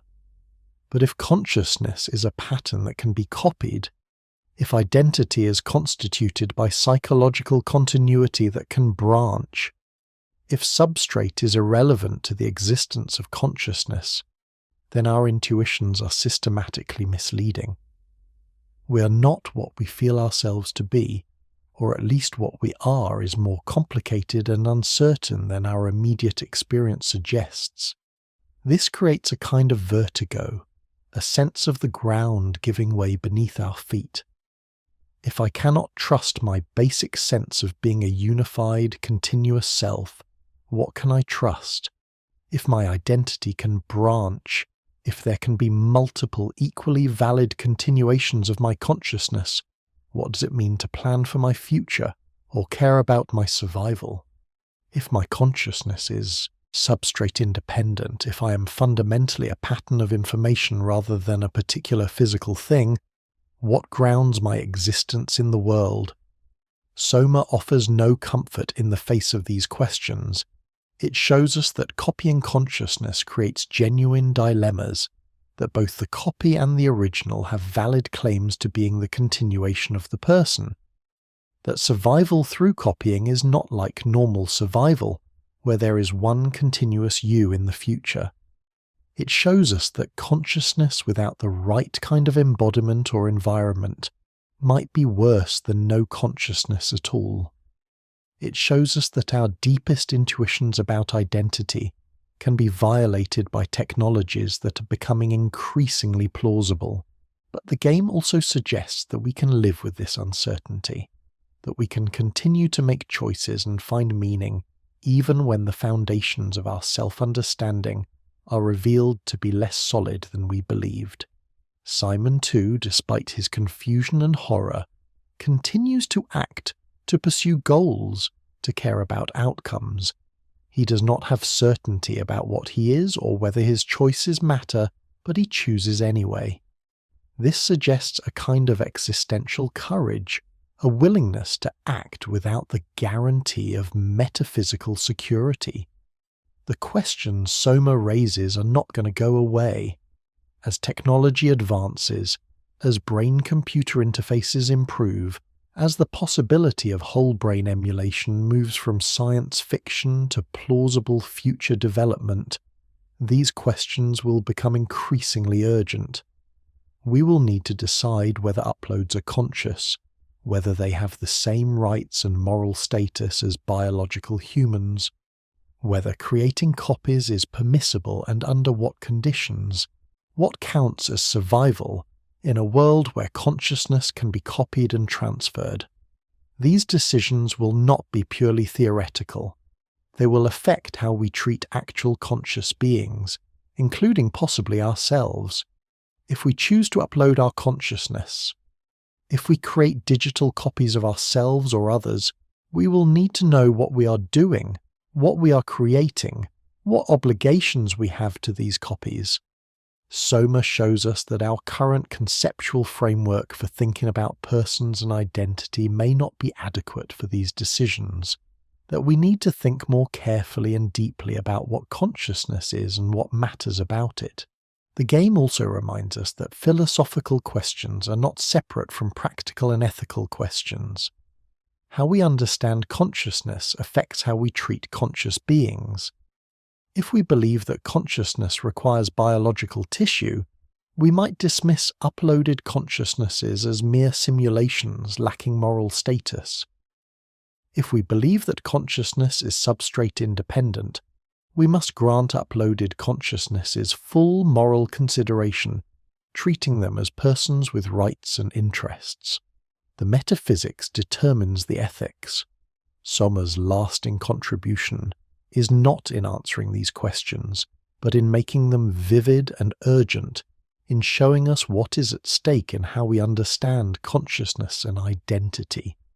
The game takes philosophical thought experiments that might seem abstract or academic and makes them concrete and emotionally resonant.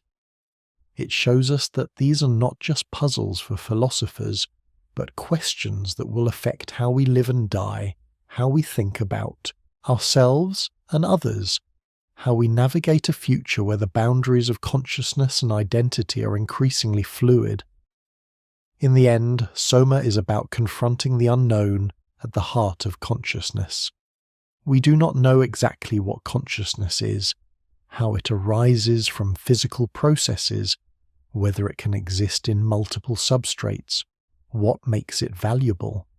We do not know what makes us who we are, whether identity persists through radical change, whether copies are the same person or different people. We live with these uncertainties every day, mostly without acknowledging them, but they are always there, underlying our sense of self and our understanding of what matters. The game's setting in the deep ocean is a perfect metaphor for this confrontation with the unknown. The ocean depths are dark, vast, and filled with things we do not fully understand. Descending into them means leaving behind the familiar surface world and entering an alien environment where the normal rules do not apply. Similarly, when we descend into questions about consciousness and identity, we leave behind comfortable assumptions and encounter ideas that are strange, disturbing, and difficult to integrate into our everyday understanding. But just as the ocean depths contain real things, real forms of life and environments that exist whether we understand them or not, the questions about consciousness and identity point to real features of our existence that persist whether we acknowledge them or not. We are conscious beings whose consciousness arises from physical processes we do not fully understand. We have identities that depend on continuities we cannot fully specify.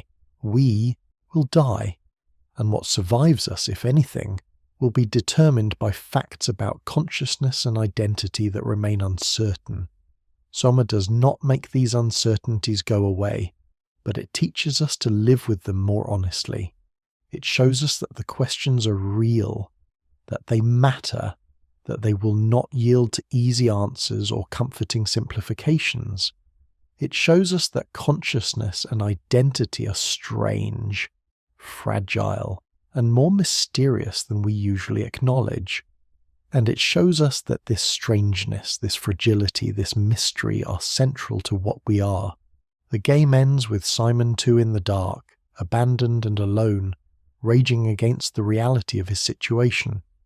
There is no resolution, no comfort, no sense that his suffering has meaning or purpose.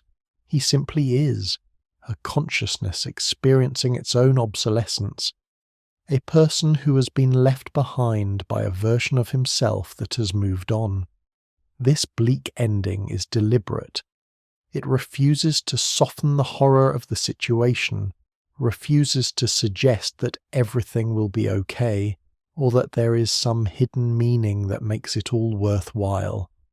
But there is also the other ending, Ark Simon on the beach, happy and relieved, having achieved something like survival. These two endings exist simultaneously, two branches of the same person experiencing radically different fates.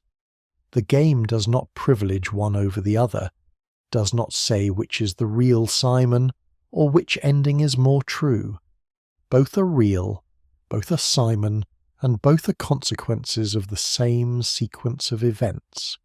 This dual ending embodies the game's central philosophical claim that identity can branch, that one person can become many, and that this multiplication is both triumph and tragedy. Living with the questions Soma raises means accepting this kind of ambiguity, this refusal of easy answers. It means acknowledging that we do not fully understand what we are, that our existence is stranger and more precarious than we like to believe, that the technologies we're developing may force us to confront uncertainties we have long been able to ignore. It means being willing to sit with discomfort, to hold incompatible perspectives simultaneously, to act without the assurance that we understand the full implications of our actions. In this sense, Soma is not just a game about consciousness and identity, but a meditation on how to live with philosophical uncertainty. It does not offer the comfort of answers, but it offers something perhaps more valuable, a clear-eyed acknowledgement of the questions, a willingness to explore their implications without flinching, and a demonstration that we can continue to act, to choose, to find meaning even when the foundations of our self-understanding are revealed to be less solid than we believed. The metaphysics of Soma, then, is not a system of answers, but a framework for asking better questions. It shows us what is at stake in our understanding of consciousness, what hangs on our theories of personal identity, what depends on our judgments about the value of different kinds of existence. It makes philosophy matter by showing how abstract questions about the nature of mind and self connect to concrete concerns about how to live, how to die, and what, if anything, counts as survival. As we move into a future where the scenarios Soma presents may become less fictional and more actual, these questions will only become more urgent. The game serves as a warning and a guide, showing us both the possibilities and the dangers of technologies that can copy, transfer, and modify consciousness. It reminds us that we need to think carefully about what we are doing, what we are creating, and what we owe to the conscious beings that emerge from our technological ambitions. Most importantly, Soma teaches us humility in the face of the mysteries of consciousness. We don't know what we are, not really. We don't know what would preserve us, what would count as our survival, what makes our existence valuable. We live with these uncertainties, making choices based on incomplete understanding, hoping that we are not fundamentally mistaken about what matters. The game asks us to acknowledge this uncertainty, to take it seriously, and to proceed with caution and care as we approach the threshold of technologies that could realize or shatter our deepest assumptions about the nature of the self. In the depths of the ocean, in the darkness of Pathos-II, in the isolation of the last human consciousnesses, Soma finds a mirror for our own uncertainty about what we are and what we can become. The questions it raises will follow us as we descend into our own future, as we develop technologies that blur the boundaries between biological and digital, between original and copy, between life and simulation. We will need to answer these questions, or at least learn to live with them more honestly than we have in the past. Soma shows us how difficult that will be, and how necessary.